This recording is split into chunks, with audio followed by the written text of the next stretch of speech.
Welcome in, ladies and gentlemen, to episode 29 of Deep in the Novo. I'm Ryan Novozinsky, joined here, as always, by my co-host, Sudeep Tumma. And today we're going to be going over OSU's 84-71 victory over Oakland. And let's just start with the elephant in the room, okay?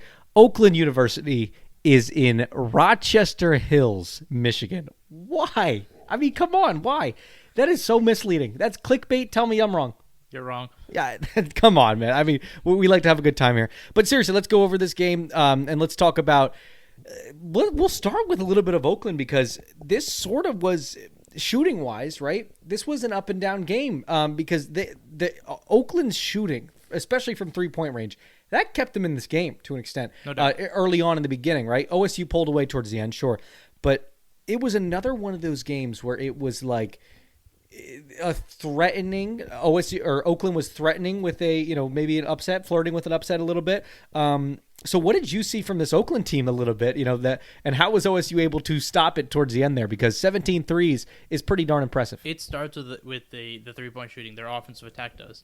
It was impressive because they weren't just hitting threes. They were hitting them from range. Yeah. They were hitting contested ones, some very difficult ones, starting with that Isaac Likely three. Yeah. But it was confidence, You took. I mean, first off, they're an 0-5 team. Their shooting percentage was maybe 18%, 28%. Yep. It wasn't good. Mike Boynton thought it was, because stats lie all the time. Mm-hmm. We talk about this all the time. Numbers can be deceiving, especially three-point attempts, because a team that not only takes a lot of threes, a bunch of difficult threes, a bunch of range threes, contested threes, mm-hmm. And they made them well. They showed that they are capable of shooting threes. They're a guard-oriented team. You thought OSU was small. This team is really oh my goodness, This team is very small, but they shoot threes. Mm-hmm. They reverse the ball well. And a lot of it came down to OSU's defense. It was very lax. I didn't think they were as active, which we'll get to a lot more later. But I think that was one of the biggest problems. It wasn't just – you saw it against Marquette. When they flipped to that 2-3 zone, and even against Texas Southern, the defense, again, forget the fact that it was Texas Southern. The defense was so active. They were moving as a unit. Mm-hmm. They were switching so well, which they did here, but it wasn't as active. I don't think they weren't like as, just in your face, pesky as they normally are. But that's what came down to. And then the three-point shooting was excellent. And this is the thing. It's just a fundamental thing about three-point shooting. When you shoot so well, I mean, here's one of the things. You talk about upsets and how teams, pull off upsets. A lot of times it comes down to sometimes a really bad team. I mean, I don't think Oakland's really bad, but sometimes when you talk about upsets as in general, a really bad team will shoot really well, will get hot from beyond the 3-point line, and suddenly they'll just steal a game, right? And this looked like one of those type of things. You're right, flirting with an upset because this is a team that was just streaking it. I mean, 3-pointers are the ultimate equalizer. That's the truth in basketball because you can be such a good team. You can have Zion Williamson, RJ Barrett, Cam Reddish. But if a team's shooting threes, even if you're contesting them, what can you do? Unless you completely block them, which I know the saying goes, when has anyone ever blocked a three-point shooter? Right? I mean, you do from time to time, but most of the time you contest threes and you end up fouling them or just not blocking them, right? And it's one of those things where there's no way to defend every single three-point shooter. And if you're completely glued on them, they can move and they can run past you. And that's what it went hand in hand with the fact that OSU's defense was not as active to begin the game especially. Yeah. But it was one of those things. You talk about three-pointers, the ultimate equalizer. There was one point where OSU went up maybe 6 points. Obviously, that's not a big number. But at that point, maybe I think early second half, you felt like, okay, OSU's going to pull away now. Suddenly the other team Oakland hits 2 straight threes. Yep. And that really laid a wedge in it. Yeah, and do you think that there was a semblance of, I mean, you talked about the stats lying, right? You talked about Mike Boynton's preparations coming into this game. Do you think there was a slight semblance of, oh, we don't think this team could shoot or whatever, like coming into this game by the OSU defense? Or do you think it was just, they caught him off guard with this three-pointing performance that Oakland put on? Well, Mike Boynton said post-game that he knew that this team would shoot a lot better. In spite of the three-pointers, in spite of the percentage, But I think it's one of those things where we just talked about this with football. I can tell you that they're a good three-point shooting team all I want. Yeah. But until it hits you in the face, you don't realize how good their three-point shooting team they are. And it was one of those things I have to believe it because, like I said, I don't think Mike Boynton suddenly just went to his team and was like, hey, don't be active on defense. Don't be that same, pesky unit that you've been the past 2 games. Just take it easy. It's Oakland. No coach has ever said that. Especially Mike Boynton. Yeah, in the history of life, no coach has ever said that. Actually, I probably shouldn't say it. There's some whack jobs out there. Hey, come on, man. But at the same time, we know some of them. At the same time, I think it was just one of those lax things that, like, you just take it easy because you see 0-5, you see Oakland. What's the big deal? Mm-hmm. But, again, not the right approach. And you saw the defense get a lot better toward the end. But, man, the three-point shooting was so key for Oakland, especially with how small they are. Yeah, I was going to ask you, too. When you look at their size, right, Oakland, obviously, and I wasn't expecting them to. I wasn't expecting them to put, Dikembe Mutombo-esque blocks up there because of their size. Do we know the number of who their tallest guy in the lineup was? Because it was so tiny. We'll figure that out eventually. But my goodness, I mean, you look at this team's size, right? And coming out against this OSU team, it was like looking in a mirror. You know that Spider-Man meme, right? Where they're pointing at each other. It's very similar to that, but obviously on a very much smaller scale. So what did you think of Oakland's defensive attack, right? Despite the size disadvantage, which OSU is very seldom on the season going to have the size advantage, sure. But they did this time. And how do you think Oakland was able to attack it? The tallest player in Oakland is 6'7". Wow. Next two are 6'6". And you saw it. I mean, you saw it on the court. This team, not only are they small, they play small, and not in a good way either. Mm-hmm. In a way where they were getting bodied by not Isaac Likely is a small guy or not a tough guy or not a strong guy, but they were just getting bodied easily. Isaac Likely will go toe to toe with 6'10" guys, go in the posts, and not even just post you up, but just body you down. He's not scared. Doing a great job this year at it too. Right, but at the same time, against Oakland, you saw how seamlessly easy it was. Mm-hmm. The problem was Oakland's defense was ferocious. Sure. I talked about the activeness of OSU and how they were able to contend and how they usually move. They weren't in this game. Oakland was.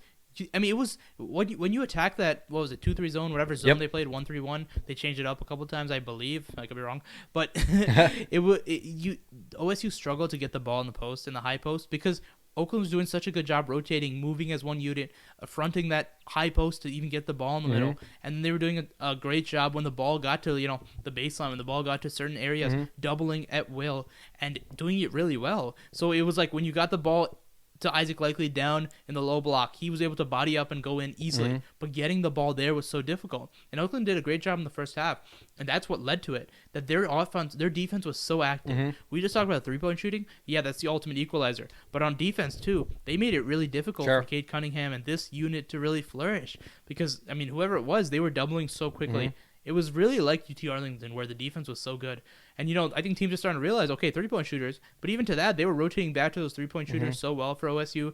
They were making it difficult. They were moving really well. And when you're active as one unit, it changes the whole dynamic of everything. It really does. I think that was really the catalyst. And, yeah, it was the defense that it was really Oakland's defense that really helped in the first half. Yeah, you got the three-pointers, but that defense, your ability to stay active, your ability to merge together as one unit, to I mean, think about it. I mean, I just, it not haunts me at night, but it just sticks in my brain just how well they moved. How, they were attacking passing lanes. They forced steals, a lot of steals per game. They're a really good unit. They get their hands in there. They did a really good job on defense. And it really paid dividends. One of my favorite examples, I'm going to use it all year. I've already probably used it a million times. It's Scott Drew's Baylor team, right? Right. And just sort of that help defense, sort of that, the zone defense moving as one unit, collapsing, just great defensive effort from this entire team, right? So hats off to Oakland for being able to do that. And then, like you said, UT Arlington too, another team that was able to do that this year. Sure. Some of these pesky, mid-major type teams that are able to apply pressure to OSU and give them good tests early on. Sure. That's what I think. That when you think about, the offense attack for OSU, this was another team that, like you said, that is going to give them, it's going to pay dividends, in the future, right? Going on with the schedule. And sort of giving them that experience as the season moves along. What did you think of the offensive attack in this game? Yeah, I mean, you talk about zone offense and not being able to, I always talk about the offensive sets and how OSU's not struggled, but, still figuring out how to get into those. And, as they work together, I mean, there's a bunch of young guys. But I think it was in the beginning, it was such a struggle, and some of that lack of intensity on defense really poured over to offense as well. You didn't have that same intensity. It wasn't the same. It was so weird, but they started to get the ball in the spots they needed to. Isaac Likely, a veteran guy. This is the importance of having, a junior who's one of your oldest guys, is one of your most veteran, experienced guys. Understanding fair and flavors too, right? Getting into your spots, getting the ball, and understanding how to attack. This was a very weak team in the middle. That's where their problem was. Isaac Likely, shot 7 for 8 in the first half or overall. He got in there and he was just one-on-one. He's done a great job, getting his body in, finding guys from there, or either getting the shot up. But here it was seamless. Once you got the ball down there, he was just going 1 dribble, 2 dribble, put the ball up. But it isn't as easy as it normally is, but it was really easy for Ice in this game. And whoever it was down there, Caleb Boone had a few of them here. And the second half, it got a lot better. But in the first half, that's where it really struggled. But it was that size advantage that you mentioned. 6'7" for the tallest guy. They were weak down there. They moved well as a unit, getting their hands out there. But once you got the ball into their teeth, into the core, it was close to impossible. Yeah. It was. But yeah, the second half, it got a lot better, where you saw Cade to start to take over a lot more. And that's the thing I love about Cade Cunningham. He's not just, he's not, your typical superstar, as we keep mentioning, but he's also a guy who understands pace so well. Right, he understands when he needs to take over a game, or even just when he needs to get more touches, when he has to get rid of the ball, when he has to deliberate, when he has to delegate. He's just so smart, right? And he's so deliberate with how he plays and his offensive flow. That's where you see the impact of a guy like Cade Cunningham. But yeah, their offensive attack, it was you saw again. You put up some of those threes. You saw the spark plug in Bryce Williams. You saw a lot of different things, which again, we'll get to some of those other things later. But yeah, I think the offensive attack it got a lot better in the second half when they understood we need to get the ball in those spots. They reversed the ball really well. They attacked the gaps. That's really how you attack a zone defense. A lot of people think you just shoot threes, right? No, that's not what you do. You play inside out. If you get those good looks outside the penetration when they collapse, that's when you kick it out. But at the same time, that's what you have to do. And they really reversed it well. They attacked the gaps, attacking gaps. Get the ball to the side. When you have 2 guys on your outside, attack, and then from there, penetrate. That's what you do. Or get the ball in the middle. Always get the ball in the middle, number 1. That's your attack in a zone defense. Get the ball in the middle. And here you have guys. This is where your advantage if you're OSU. You have, not Avery Anderson's not out there. Between Ice, Cade, Bryce Williams, Farron. You have so many guys who are shooters, but can also get in. Keelan Boone can do that as well. And that's where it really emerges from. I think Ice is going to be crucial in that role this year, right? I'm so happy how they're meshing him and Cade. Exactly, right? A guy that's able to not only slash inside, right, but we've seen him in the post game this year too. That's great. And then his shooting ability is improving, right? Somebody that's able to attack these zone defense, really mind these gaps, right? And get inside and able to attack the middle. He's going to be crucial this year. You talked about him meshing with Cade. Tell us a little bit more about that. How we talk about that obviously all the time on the show, but tell us a little bit more about how you like his performance off Cade Cunningham. It's simple things of not even getting the assists or not even getting the flashy play. It's a thing of understanding. You have 2 very smart floor generals out there where you see Isaac Likely in the post, and again, Cade can also be down in the post. But I think Isaac Likely when he's in the post is really to me it's a lot more. He's got a lot more savvy there, understanding. He's got strength, toughness. Now Cade's a strong guy, a guy who can get down there and score one-on-one. But for Isaac Likely, he's got that playmaker ability, right? He's been in the post of Division I Power 5 basketball for these years. I saw a lot of that too against in last year's season as well, where he can go down the post and make plays, which is such an advantage in college basketball. In basketball period, to have your guards in the post. Jalen Brunson did a lot of that at Villanova. And it just gives you a supreme advantage. I like the way they mesh together, where it's the understanding of when to attack, how to get the ball to whoever. It's just having more smart minds. Where there's not one type of smart. There's not 2 types of smart. There's one type of smart, one type of basketball IQ. Understanding that, working together. In defense, you have those sort of things. Then in offense, it's getting the ball to the right playmaker, getting the ball to the right guy, where you make one play to another guy, right? You pass one around the perimeter, and you're not passing to a guy who's just, Lindy. We're not trying to bash Lindy Waters, but you're not trying to, pass to a guy who's just gonna get the ball and go. Lindy Waters is a good passer, not a good floor general, right? There's a different mentality in understanding the basketball IQ. You're passing guys who understand where to get the ball. If Cade Cunningham's breaking down the defense, he gets the ball out to Isaac Likely, who can now shoot a little bit. There you go. But can also drive in, right? Who can attack those gaps that we keep talking about. Then it's the understanding of where to get the ball, how to set picks, where to move, how to get the ball to the right guy. And Isaac Likely's just such a versatile type of guy. You see it in the rebounding, you see it in the defense, you see it in the steals, you see it in the win column. Yeah. Right. I love the way that works, and the playmaking ability just down low. The way he was, it was so great. And I mean, you want to talk about them not meshing. I mean, people want to look at the stat sheet and say, okay, Isaac Likely's not scored a lot of points. They're not meshing well. Just not true at all. They've meshed so well together. They're both just understanding is so good. You gotta love that. Yeah, you love it, right? And especially with Cade Cunningham, right? And what he's able to do, his playmaking ability is absolutely outstanding, right? Sure. And we're seeing it more and more as these games go along. Let's talk about Cade a little bit. Let's shine the spotlight. If I could grab that lamp right there and shine it on Cade Cunningham, I would, right? Because this guy is obviously a superstar, not your typical superstar, but he's a superstar. Let's talk about his night a little bit, okay? I'm gonna tell you a couple plays and just I'm going to highlight some of these things. Okay, 18 points, right? We already know that. Sure. Career high 8 assists early on in his career. He's going to have games with better numbers like that.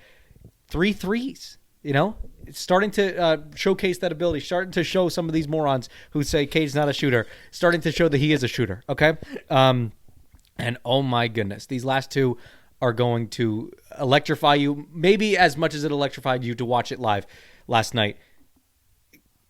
Alley-oop to Matthew Alexander-Moncrief, okay? And we also got an amazing dunk to sort of as part of that 21-5 run to finish off this game.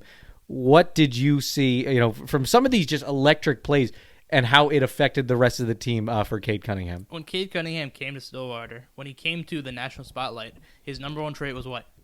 Passing. We have not seen that through the first couple of games. Yeah. And a lot of that has to do with how teams were playing him. They weren't just doubling him. They weren't just shading him to stop him from scoring. Mm-hmm. They were cutting off his passing lanes. They were merging the paint. They were blowing him up, right? And still he would score. Still he would produce. He leads his team in scoring by a good margin already. Yeah. He's been obviously their most impactful player. But at the same time, I kept saying, again, to no fault of his own, we haven't seen that playmaking ability, which just made it that much more enticing. This game we finally saw it. The 8 assists. And you saw it in so many different ways.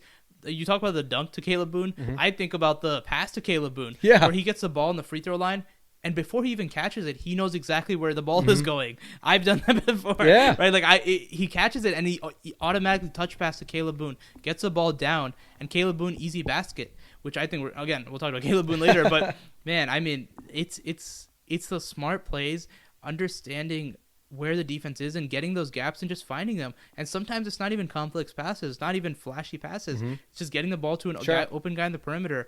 We just haven't seen it capitalize the same way, but playmaking, he was awesome. He found the guys open when he's on drives, when he's in transition in different places. Then the three-pointers, I love the way he's not just scoring. I love the way he's taking threes, where at times where the defense is just collapsing or the defense is playing a certain way, he's not afraid to just pull it up. If he's open on the perimeter, he just shoots it. Or maybe you're just on a pick and roll, you go under the pick. He's a little bit contested sometimes, but he still pulls it.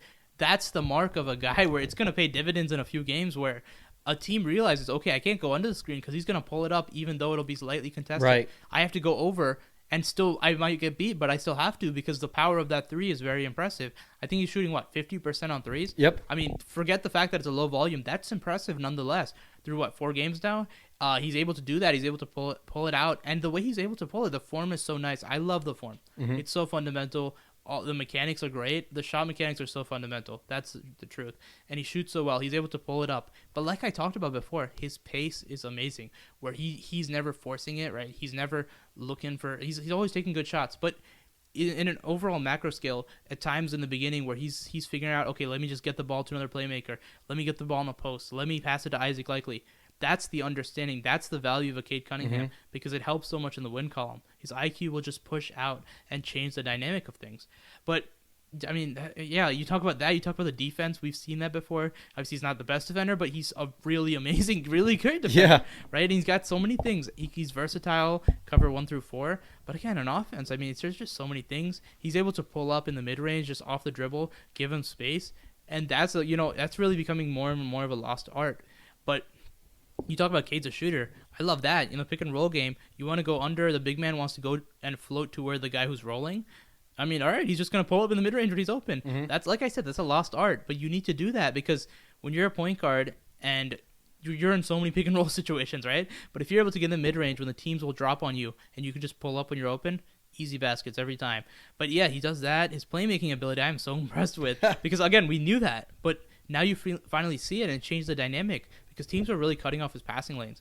Now you see it open. Now you see those little, and they're not open like wide open, right? They're open because Cade Cunningham knows when they're open. He can get them the ball, and that's those sort of situations, and it's just going to open up and blow up this offense. He's a willing passer, but he also understands when when guys are open, he sees them, but at the same time, he understands that he has to go bully ball and get in. This is what I talk about with pace, where guys can be open, but he still realizes he has to play some of that bully ball. He has to go in himself and get a basket. He has to pull up because he understands that so well. And that's an impact where you might see some stats at the end of the night, but the impact is really in the W column. Cade Cunningham already showing his presence in Stillwater, right? And he's having a huge impact. And like you said, the pace. I like the change of pace too. Sure. He's able to, be concise with it, right? Be mindful of it.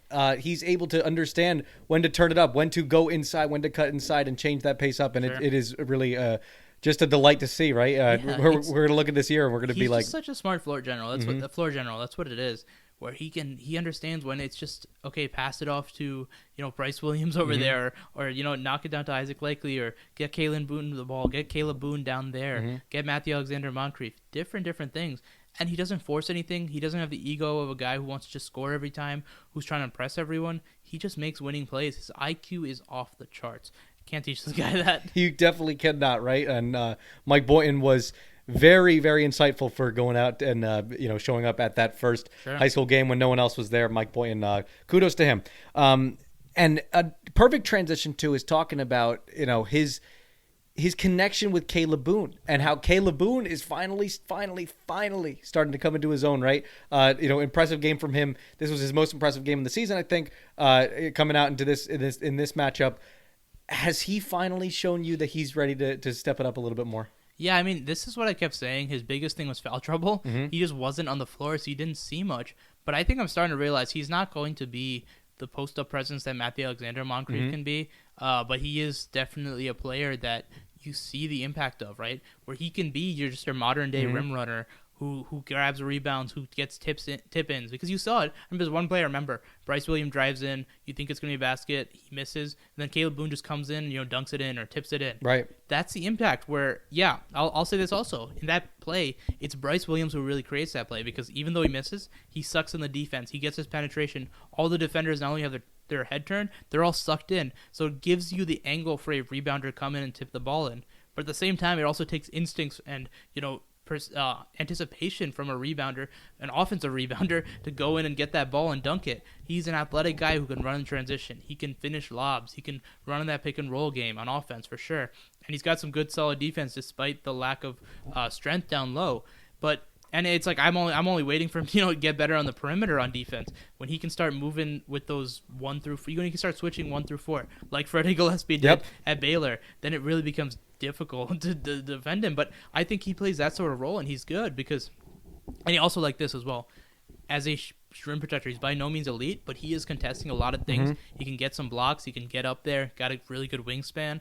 He can be that sort of player. And as long as he stays out of foul trouble, he can play that sort of role, and he can play it really well. And, I mean, off guys like Isaac Likely, Cade Cunningham, you just, get in your spots, get near that rim, step 1, step 2, just drop in, just hold your ground for a second. They're going to find you the ball, get you easy tip-ins, run in that pick-and-roll game, run in transition, get layups, get lobs. It's going to make your life easy, and it's going to help OSU to have that sort of guy because it's one of those things where even when you're not scoring, you're sucking in the defense and making them come there so Cade Cunningham can score, so Isaac Likely can score, so anyone can score. And I think it's really good if you can keep it. I think, the foul trouble is not worrying, but it is a caution where he needs to avoid that. And it's, again, easier said than done, but it's things a lot of big men struggle with. And I think if he just keeps getting better and better, I think it's impressive for sure. I think Caleb Boone, once he controls that aspect of his game, right? Obviously, that's something you never want to see from anybody on the court, but once he controls that, he's going to fit in perfectly with this offense. You talk about the pick and roll. You talk about him being a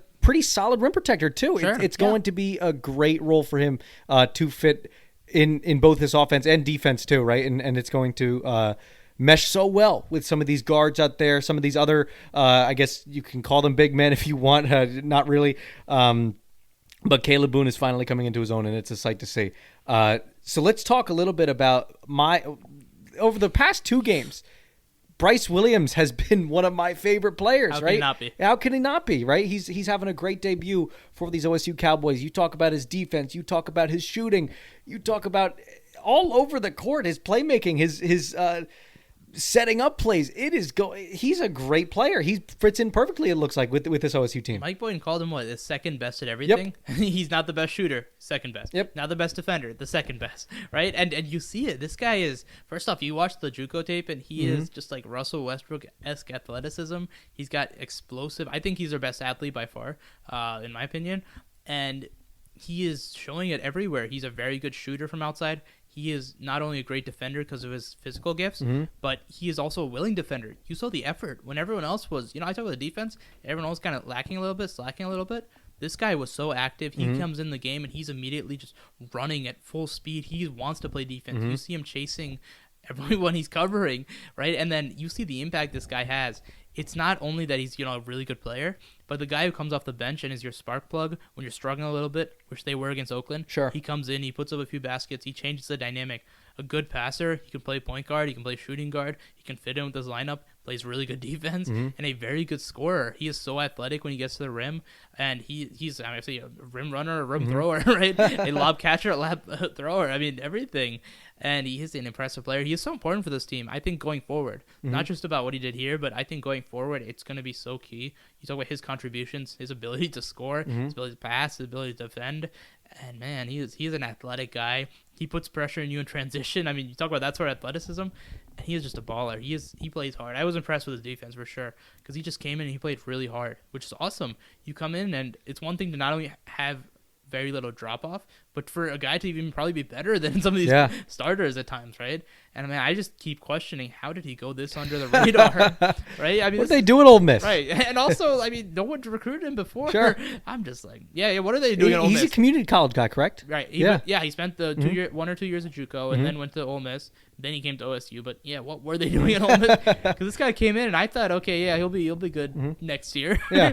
Right in 2021. He's decent. Right. But I love the athleticism coming off, but he showed me a lot, right? This year he showed everyone a lot. He is really a spark plug. He's going to pay dividends down the field or down the line. Already a spark plug, right? 2 games in. Right. You talked about these past 2 games, and those are important, right? Sure. Marquette just beat Wisconsin, and I'm not, going to sit here and say, transition win. But yeah, it's important, and it came at perfect timing. And Bryce Williams was a huge, huge, huge part of that, and he's continuing to be a huge part of this team, right? He's the best player on this team with the last name Williams. Congratulations. No, he really is having a very impressive first 2 games. Just from a spark plug perspective, from a all over the court perspective, from a defensive perspective, for sure. One of my favorite aspects of his game. He is a baller, and you weren't lying. And he really just changes the dynamic. You talk about Cade Cunningham and so how deliberate and how gentle almost he is. Yeah. But then you come in with this guy and he's just downhill, explosive, in your face, but under control too. And it just changed the dynamic, and it gives you another scorer, another great player to deal with. Bryce Williams already killing it for OSU. Let's finish off by talking about this defense, right? And their performance this game. This is the second game in a row that they forced a whole heck of a lot of turnovers. I believe, 23 against Marquette? Yeah. And then this came out 17. How is this defense able to apply this pressure? Because we talked about the press, right? It's not coming necessarily from that. It's not coming necessarily from these traps. It's coming just from straight up defense, right? This zone is killing them. Yeah, when they weren't playing zone, I don't think they were a lot of this. No, they weren't. Yeah, right. And overall, like I said before, I don't think the defense was great. This was actually a very underwhelming performance for me. They only forced 12 turnovers, but a lot of that was in the last 5 to 10 minutes. That's where they really turned up, because that's where you saw the pressure like they normally do, what they're normally capable of. They have the guys, they have the ability, and they have the coach who is constantly pushing it. Mike Boynton preaches defense. Sure. Right? This can be a great defensive team. It really can. And it is their identity, no question. And that's what you didn't see early on, where that was what was so disappointing. Yeah, Oakland's a really good 3-point shooting team, but also they had looks that it was just lax. It was very lax on defense. And you didn't see that same energy. You didn't see the same rotations. You saw them usually late. And that's killer. That's how you get open threes. That's how you get open layup. That's how you play bad defense. That's how you piss off your coach. But at the same time, it was that was a big problem. But later on, you really saw it that last 5 to 10 minutes. And that's why you saw so many transition scoops. That's why you saw the the alley-oops. That's where you saw the Cade Cunningham slam jam. Mm-hmm. I don't look at that, and I don't care about the jam. I care about the defense that created that play, right? And again, no, not to devalue that, because that sort of play has so much effect, right? It energizes a building, it energizes a team, it energizes just players, right? But the defense, that's where you create that, right? You talk about your activeness and your ability to go into passing lanes and deflect the balls, to jump on guys, to play ball denial, to switch every matchup, which OSU can do.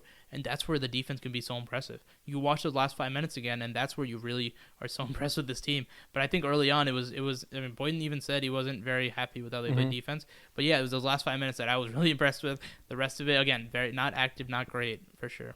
And those last 5 minutes, right? When you talk about it, it's almost misleading because it makes it seem like the entirety of the game was like that, because that's how much intensity they had in those last 5 minutes. And that was a huge part of that huge run that they had at the end to really put the nail in the coffin on this Oakland team. And yeah, once again, another impressive performance from this OSU defense. Mike Boynton wants it to get better. He wants to keep elevating that bar, especially for a team that its whole brand is defense, right? And we've seen that a lot this season. We're going to continue to see it, I think, as the season goes along. And you want to talk about transition offense? You create that by not only being fast off rebounds or off misses, but also just by, not only just by misses, by creating steals and getting out there. And if you are a smaller team, you obviously don't want the pace to be slowed down and let the other opposing offense get the ball in the middle, get them in the post. And obviously OSU is not so dire where they can't double down there and they can't do that. But at the same time, you don't want to do that, and suddenly that's where the advantage is sent, right? You don't want to let them be deliberate in the half court. You want to not just ramp them up, because you saw against Marquette, it was better when the game was slowed down, but you want to change the dynamic where you're the one who's constantly doubling, who's so active, who's getting, creating a few steals here and there. You want to get in the mind of your opponent. Yeah. And that's what the identity needs to be. That's what they want to be, I'm sure. And that's what OSU wants to do, and you see it, how successful they can be when they're playing that sort of defense. Because not only are you getting easy baskets, you're just messing with the mind of your opponent. Sure. You're having them just question their instincts of, oh, should I pass this ball? Are we going to get it here? Oh, this is so difficult. Are we ever going to get a shot? That weighs on you. It does. I've played basketball before. It can weigh on you.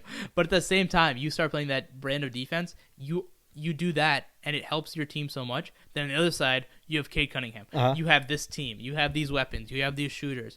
And it can really create something special. And we will see how this specialty comes into fruition for these OSU Cowboys, with this defensive identity, and as the season goes along. And then next game out in 2 days against in-state rival, one of the biggest rivals for OSU, the Oral Roberts. I think they're the Golden Eagles. I think. I believe that's accurate. Maybe, right? I hope so. We will see how that fares for them against ORU as the season goes along for them. Thank you for tuning in. I'm Ryan Novozinsky, joined here as always by Sudeep Tumma. Continue listening to our coverage on Okali.com, at Okali on Twitter, and at Okali Sports on Twitter. Have a great day.